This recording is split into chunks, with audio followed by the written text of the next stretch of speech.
Kom ons sluit ons oë vir 'n oomblik. Hemelse Vader, ons dankie vir u liefde, vir u goedheid in ons lewens. Dankie vir die voorreg om u saam te wees. Dankie dat ons harte nou kan oopmaak om te hoor wat u deur die Heilige Gees vir ons sê, sodat ons doeners van die woord kan wees. Dankie vir u liefde wat so groot is vir elkeen van ons. In Jesus naam. Amen. Right, ons gaan 'n bietjie uit die woord uitdeel vanmôre. Ons is besig om te kyk na geloof. Die titel vanmôre is 'n geloof wat werk. 'n Geloof wat werk. En ons maak die woord oop by Hebreërs 11. Ons begin by Hebreërs hoofstuk 11 en ek wil eers net vers 6 vir ons lees. Hebreërs 11 vers 6. Hy sê daar die volgende woorde: en sonder geloof is dit onmoontlik om God te behaag, want hy wat tot God gaan, moet glo dat hy is en 'n beloner is van die wat hom soek. Sonder geloof is dit onmoontlik om God te behaag. So ons beter leer oor geloof en ons beter geloof hê as ons God wil behaag, né? In vers 1 van dieselfde hoofstuk, Hebreërs 11 vers 1, sê hy die volgende. Hy sê die geloof dan is 'n vaste vertroue op die dinge wat ons hoop, 'n bewys van die dinge wat ons nie sien nie. Die Engels sê hom so, hy sê now, dis nou die King James vertaling, now faith is the substance of things hoped for, the evidence of things not seen. So om geloof te verstaan, moet ons eerstens hoop verstaan, né? Faith is the substance of things hoped for. Hoop, wat is hoop? Hoop is 'n prentjie, 'n innerlike beeld wat jy moet bou uit die woord van God uit. Ons sien 'n baie goeie voorbeeld daarvan in Abraham se lewe, waar God na Abraham toe gekom het en vir hom gesê het, Abraham, jy gaan vader word van 'n menigte nasies. Nou as die Here dit nog vir hom gesê het toe hy 30 jaar oud was, is dit nou een ding, maar toe die Here dit vir hom sê het, is hy amper 100 jaar oud, né? En daar is nie hoop nie.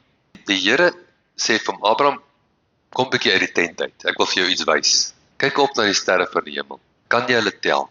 Hy sê nee Here, hy sê so sal jou nageslag wees. So wat doen die Here met Abraham? Hy gee vir Abraham 'n prentjie. In die dag ry Abraham daar op sy kameel en die Here sê vir hom, Abraham, kyk na hierdie sand. Kan jy dit tel? Hy sê nee Here, hy sê so sal jou nageslag wees. So die Here gee letterlik vir hom 'n prentjie vir die dag en hy gee vir hom 'n prentjie vir die nag.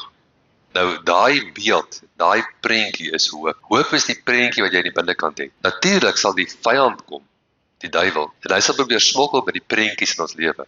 Die duiwel se hoofaanslag in ons lewens is ons gedagtes, ons denke. En die duiwel sal vir jou prentjies gee. En jy moet agterkom watter prentjie wat jy kry is van die Here af en watter prentjie wat jy kry is van die duiwel af. Nie elke prentjie wat jy kry is jou prentjie. Jy verstaan? En ons sien dit so mooi in Jesus se lewe, want Jesus word versoek in die woestyn. En hy stap daar in die woestyn, hy het 40 dae gevas. En daar kom 'n gedagte na Jesus toe. Net 'n gedagte. As jy die seun van God is, hoekom maak jy nie van hierdie klippe brode nie? Nou kyk 'n bietjie hoe skelm is daai gedagte wat na hom toe kom. Hy begin nie met die brode en die klippe nie, hy begin met as jy die seun van God is. So hy het letterlik vir Jesus 'n gedagte gegee van as jy die seun van God is. Hoekom maak jy nie van hierdie brode klippe nie? Ek bedoel van die klippe brode nie. En nou onthou, die Bybel sê dat Jesus is versoek in elke opsig net soos ons. So wat is die eerste ding wat die duiwel gaan doen as jy die Here Jesus aanneem en jy is wedergebore? Hy gaan vir jou sê, ek wonder of jy regtig wedergebore is. As hy dit met Jesus getraai het, dan gaan dit met jou ook draai. En jy moet baie vinnig agterkom dat die oorlog in jou lewe gaan om wat in jou gebeur. Die koninkryk van God, Lukas 17 vers 20 en 21 sê die koninkryk van God is binne in julle.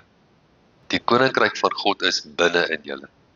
Dis wat Jesus gesê het, né? So die oorlog gaan oor wat binne in ons gebeur. Die duiwel weet dit ook. Hy weet in jou het jy krag wat hy nie kan weerstaan nie. Maar al manier dat hy jou kan neutraliseer, is as hy jou gedagtes kan gee en jy vat daai gedagtes. Nou kyk 'n bietjie na Matteus 6. Matteus 6 vers 24.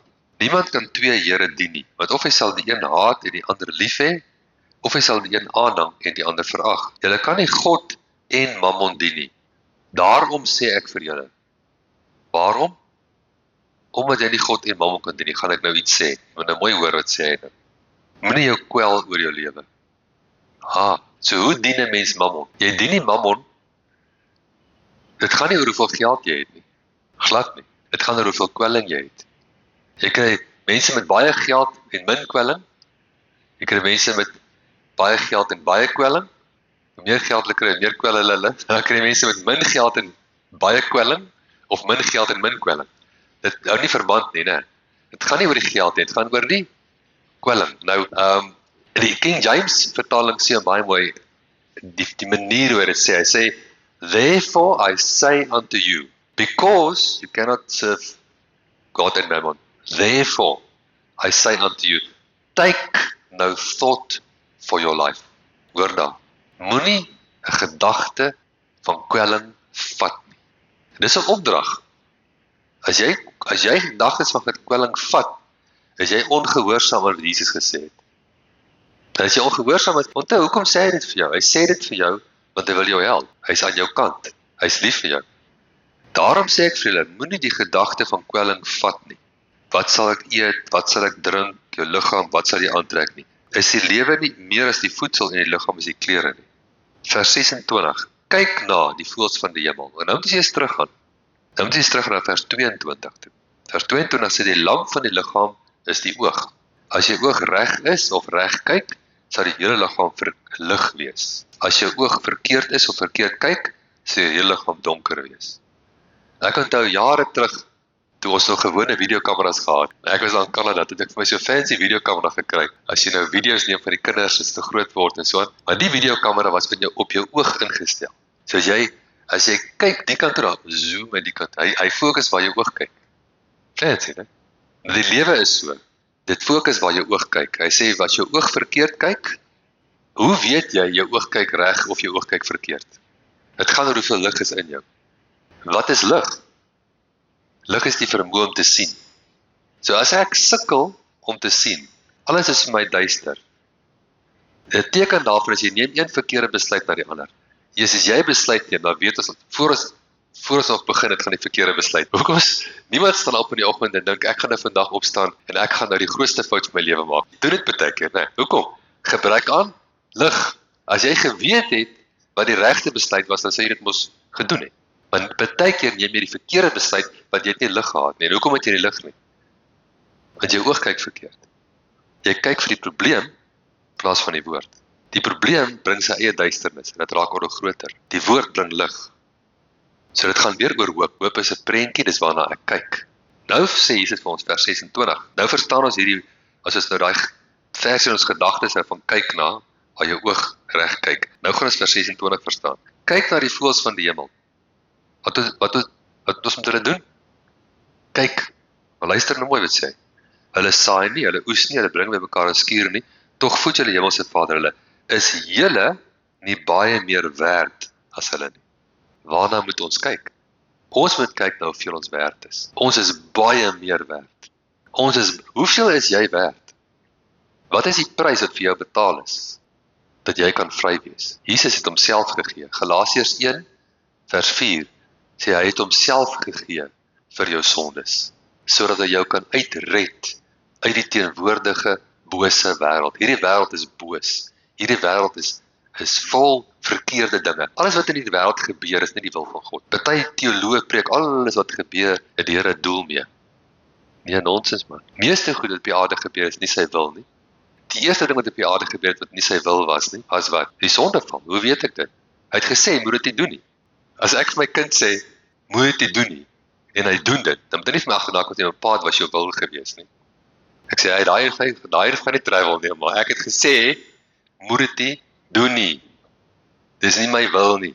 Right? So, raak bietjie ontslaaf van die godsdienst, van die vooropgestelde idees. God het 'n perfekte wil, maar jy het ook 'n wil.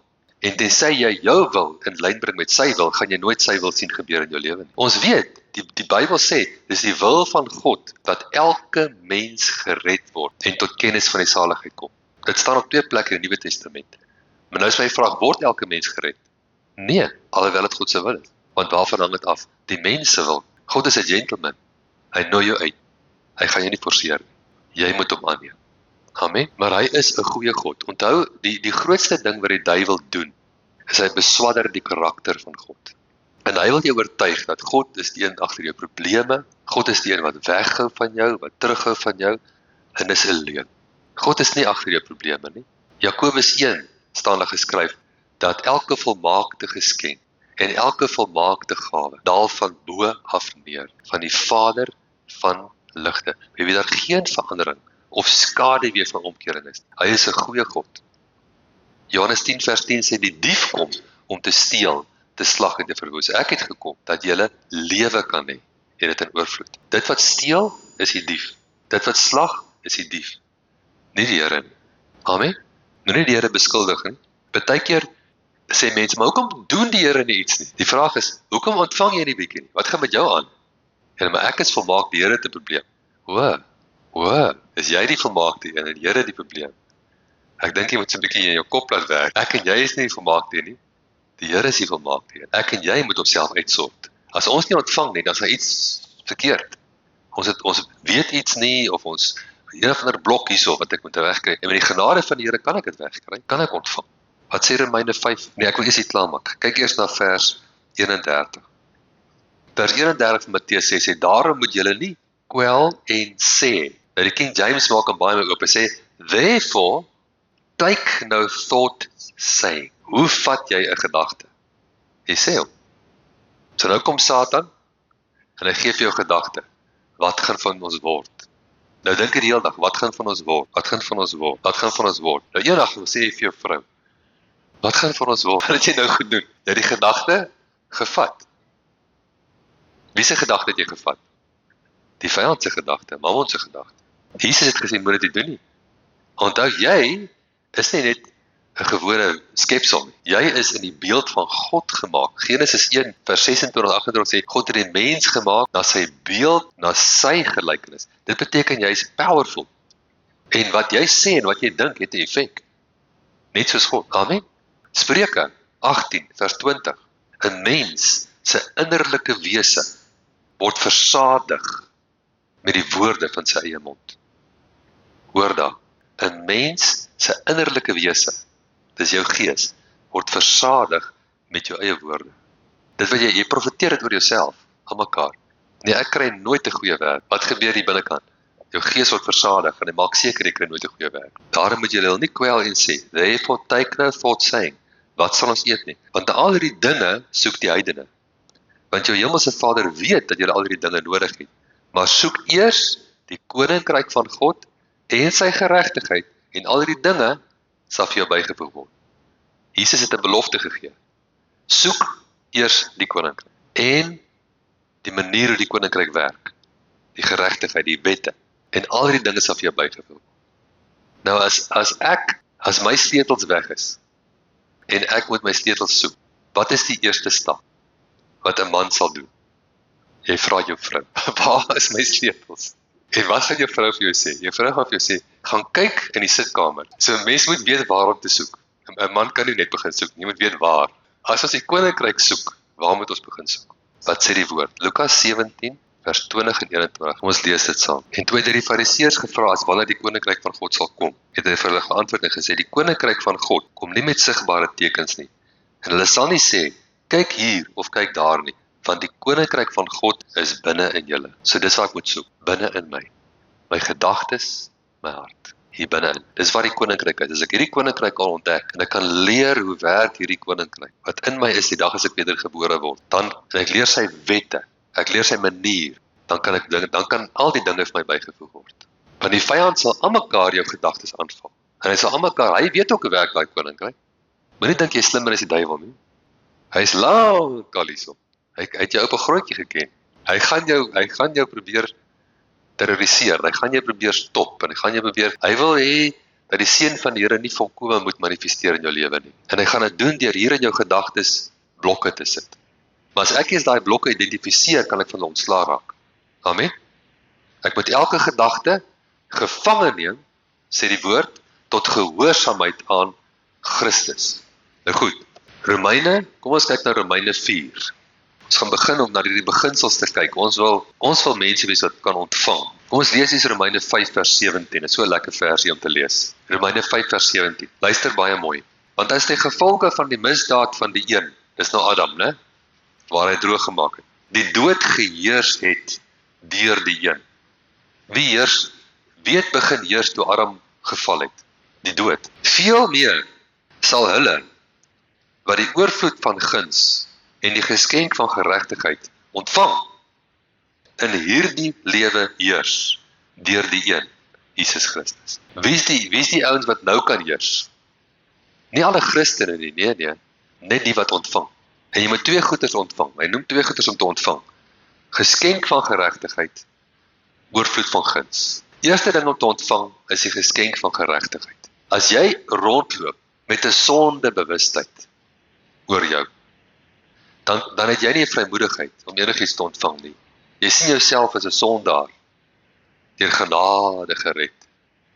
Jy is nie 'n sondaar deur genade gered nie. Want as jy 'n sondaar was, deur genade gered, beteken dit jy is nie wedergebore. En as jy nie wedergebore is, het jy nie hoop vir jou nie. Amen. Jy was 'n sondaar. Jy is deur genade gered. Wat is jy nou? Jy's 'n kind van God. Daarom as iemand in Christus is hy 'n nuwe skepsel. Die ou dinge het verbygegaan. Kyk, alles het nuut geword. Ek is brand new. Amen. Die nuwe skepsel is nie 'n sondaar. Jy is 'n gees. Jy het 'n siel en jy woon in 'n liggaam. Jou gees is nie 'n sondaar. Is 'n wedergebore gees. Maar daai gees moet gevoed word. Daai gees moet kos kry dat hy kan sterk word, dat hy kan heers, dat jy die goedheid van God kan sien in hierdie lewe. Jesaja, ons gaan na Jesaja 54. En ek gaan nou die Afrikaans lees, maar ek gaan hom ook in die Engels, want jy moet hom maar in altyd vertaling sodat jy mooi kan sien.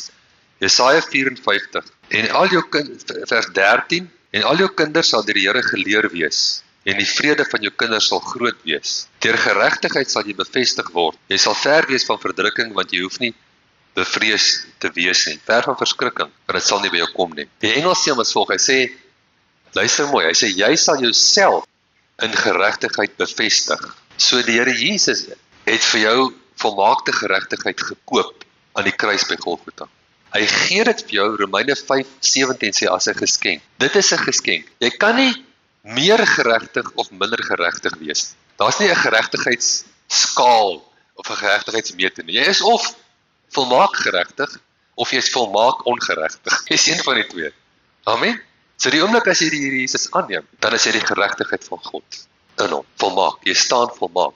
Maar nou is daar 'n probleem. Jou kop dink nie so nie. Jou kop sê nee. Ek ken myself. Ek het hier 'n foutjie en ek het daar 'n foutjie, né? Maar sien, daai foutjies is in jou vlees. Nou sê hy, jy moet jouself, die Engels sê establish, die Afrikaans sê bevestig in geregtigheid. Die Here kan dit nie vir jou doen nie. Jy moet jou eie denke. Jy moet eerstens die openbaring kry. Jy is die geregtigheid van God. Dit moet 'n openbaring word. 2 Korintiërs 5:21, God het hom wat geen sonde geken het nie, sonde vir ons gemaak, dat ons kan wees, kan word, op een slag, die geregtigheid van God in hom. Maar nou moet ek my denke vernuwe. Want dit help nie, ek hoor die versie, en ek glo die versie, maar ek stap hier uit en so halfpad kar toe, dan dink ek, ja nee, ek onthou nou skielik al my foute. Wie herinner jy aan jou foute? Die duiwel, hy sal. En nou, ek voel nou nie, vanoggend het ek opgestaan, ek voel nou nie baie geregtig vanoggend. Maak nie saak hoe jy voel nie. Jy is. Maar om te ontvang van die Here. Hy sê, bevestig jouself in geregtigheid en jy sal ver wees van verdrukking. Bevestig jouself in geregtigheid en jy sal ver wees van verskrikking. Bevestig jouself in geregtigheid en jy sal ver wees van, die Engels sê terror. Terror is die root van terrorisme. Terrorisme. Ek het 'n ou vriend, pastoor, dat hy het in Kerkstraat afgeloop in 1980 op pad werk toe. En hy so halfpad pad werk toe voel hy in sy gees, die Heilige Gees sê vir hom stop, en hy stop. En hy sê vir hom, gaan net om die blok, en hy gaan om die blok, en hy stap om die blok. Uit Kerkstraat uit, ek dink in Schoeman of Duncan, daar in Pretoria, Schoeman. En hy is halfpad om die blok, toe gaan in 1980 Pretoria bom af, presies waar hy sou gewees het, 80 mense dood. Hy sou net daar gewees het waar hy bom afgegaan. Maar geregtigheid in hom. Hy het die stem gehoor van die Heilige Gees, want hy het 'n verhouding gehad met die Here. Hy het die geregtigheid was bevestig en hy kon die stem hoor en die Heilige Gees. Nou daar was ander Christene, ek is seker daar was Christene wat dood is in daai bom. En dan wonder hulle, hoe is dit die wil van die Here? En ek is seker die Here het almal gewaarsku, maar party van hulle het nie gehoor nie, want hulle was nie bevestig in geregtigheid. Jy sien hoe belangrik is dit. As jy bevestig jouself in geregtigheid, en jy sal ver wees van verskrik, ver van verdrukking. Dis 'n krag. Dis die borsharnas van geregtigheid, wat die Efesiërs 6 van praat. Romeine 4, kyk ons 'n bietjie hier na Abraham. Romeine 4, Abraham is ons voorbeeld gewees. Begins maar lees by vers 13. Want die belofte dat hy erfgenaam van die wêreld sou wees, het Abraham of sy nageslag nie deur die wet verkry nie, maar deur die geregtigheid van die geloof. Daar's vandag nog mense wat die wet wil aanhang, en die wet is gegee om vir ons te wys, ons kan dit nie maak op ons eie nie. Dit is die doel van die wet gewees. En jy ontvang nie van die Here deurdat jy die wet hou nie. Okay? Jy moet nooit op daai basis na die Here toe kom om te ontvang. Here, hoe kan ek siek word? Ek het dan elke Sondag kerk en ek bid 2 keer 'n dag. En dan word ek nou siek.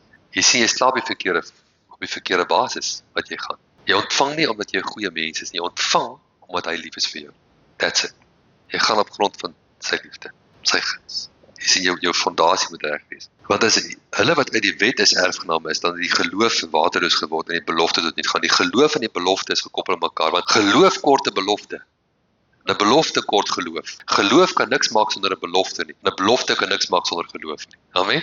Jy moet daai geloof, jy moet daai belofte vat. Nou wat moet jy doen? Wat is een van die wapenrusting in Efesiërs 6 is die gordel van die waarheid. Wat is waarheid? Die woord is die waarheid.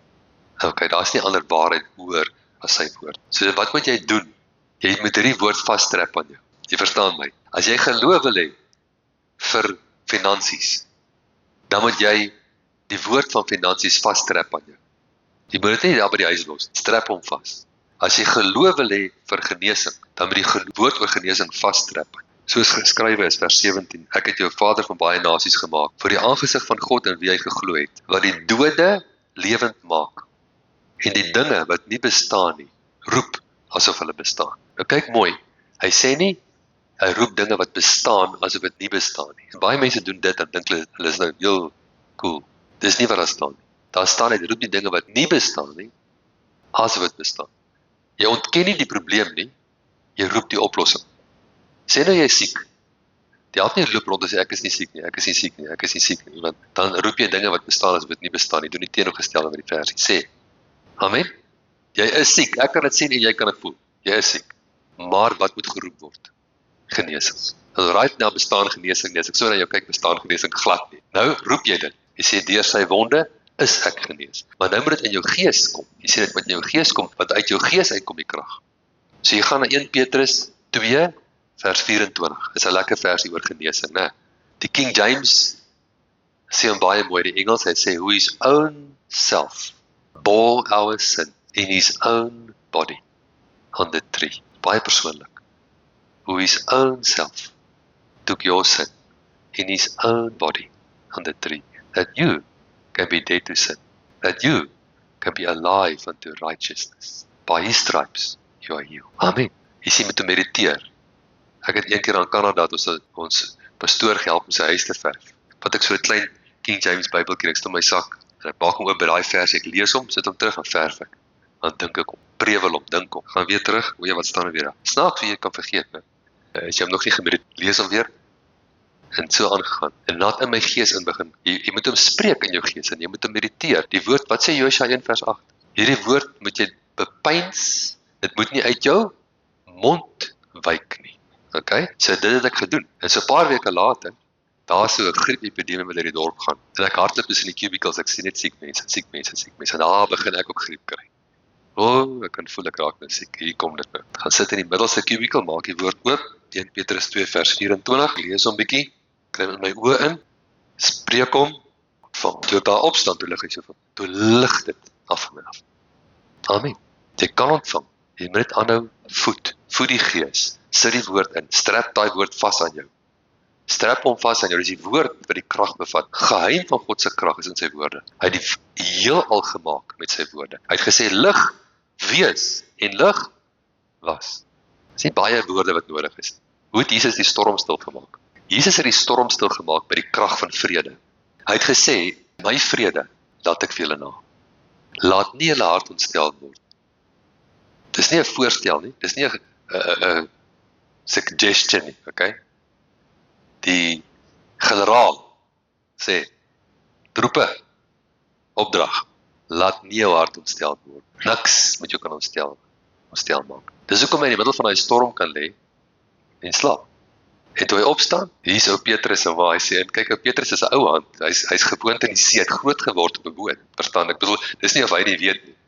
En hierdie storm is something else, dis 'n demoniese storm hierdie. En hy sê, gee jy nie om, want dit lyk of Jesus nie omgee nie, ragtig. Dit lyk of hy nie 'n care in die lewe het nie.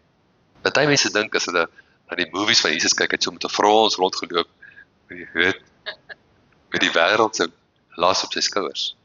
Nie Jesus nie. Hy was 'n volmaakte vrede. En daai vrede was die krag. Jy sien, dis die geheim. Hy gee dit vir jou. Hy sê, my vrede laat ek vir jou na. Wat sê vir die storm? Hy sê vir die storm, die letterlike vertaling sê, hy sê, het vir die storm gesê, sst.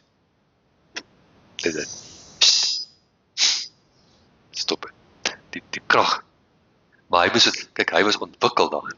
Hy was ontwikkel. Ek en jy moet onsself ontwikkel. Ek moet werk. As ek goed wil word in my werk, dan moet ek my werk oefen. Maak nie saak wat 'n werk ek doen nie. Hoe meer ek my werk doen, hoe langer ek my werk doen, hoe beter word ek daarmee. Veral as ek iemand is wat wil beter wees, né? Ek raak al hoe beter daarmee. As jy wil goed raak in vrede, moet jy vrede oefen. Dit help nie jy loop die hele dag rond en bekommer jou. En nou kom daar 'n storm, nou wil jy vrede vrystel nie. Jy het niks vrede gehad die hele dag nie. Hoe gaan jy nou vrede vrystel? Maar as jy dit reg kry om in die klein dingetjies van jou lewe vrede vry te stel elke keer, dan raak dit al hoe groter, dit is soos 'n saadjie van vrede. Nou begin hy saadjie groei, jy begin 'n boom van vrede hê. Hier in jou gees begin 'n boom groei. 'n Boom van vrede, 'n boom van vreugde. En maak nie saak wat na jou kant toe kom. Hulle wou Jesus van die berg afgooi. Imagine hulle wil jou van die berg afgooi. Wat maak hy?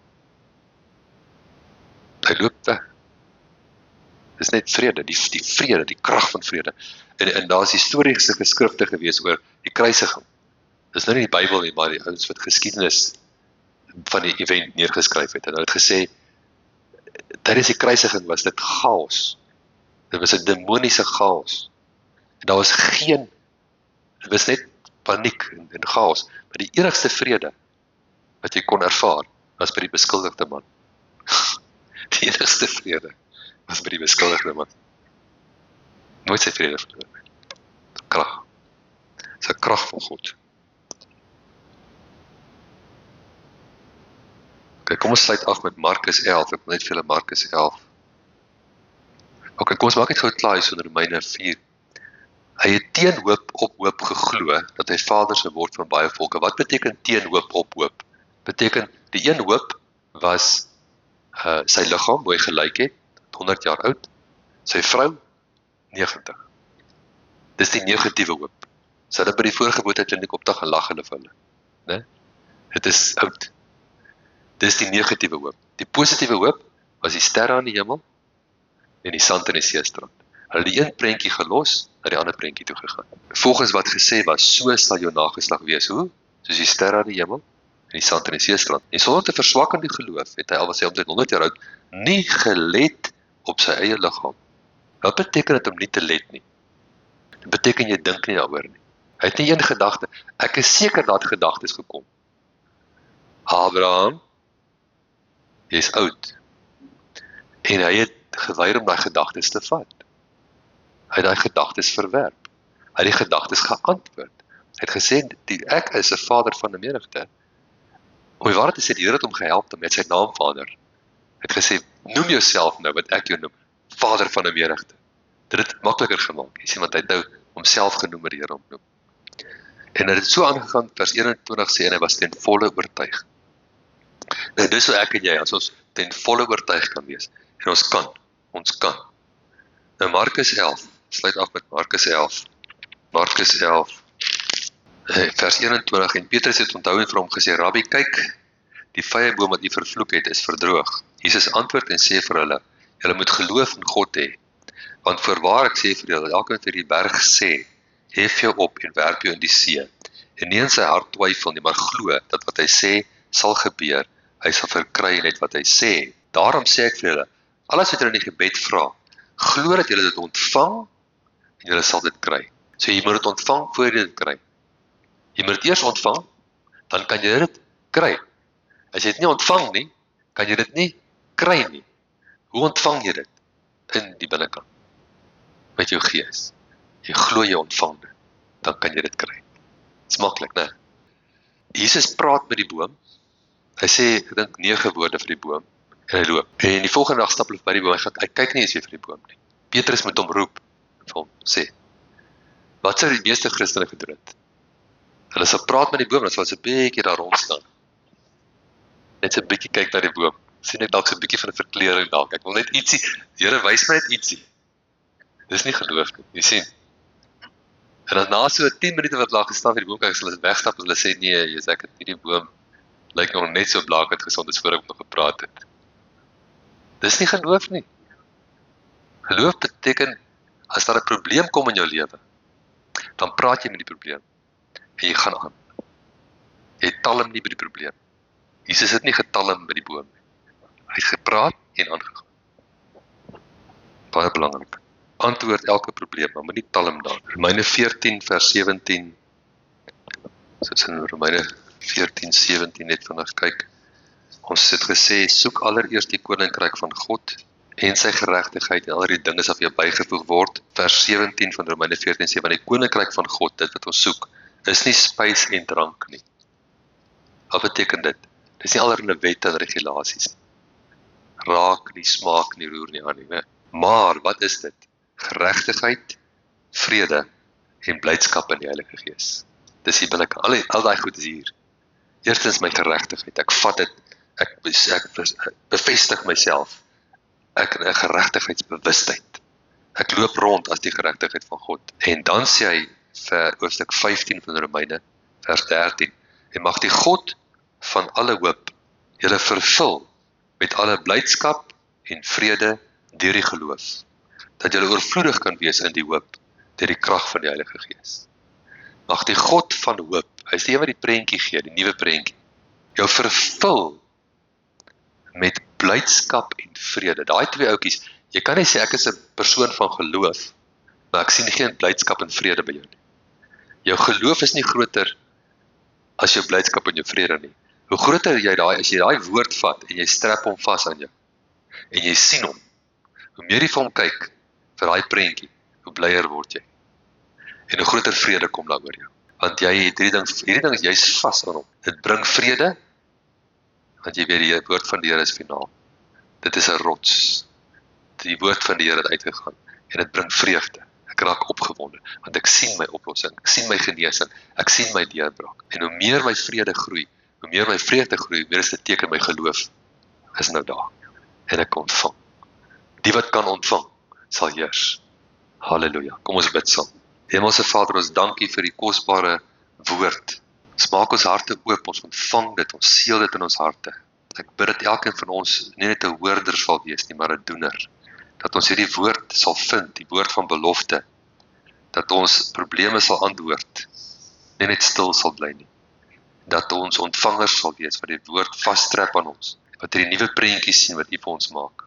Sodat ons ontvangers kan wees van al die goedheid wat U vir ons het in ons lewens.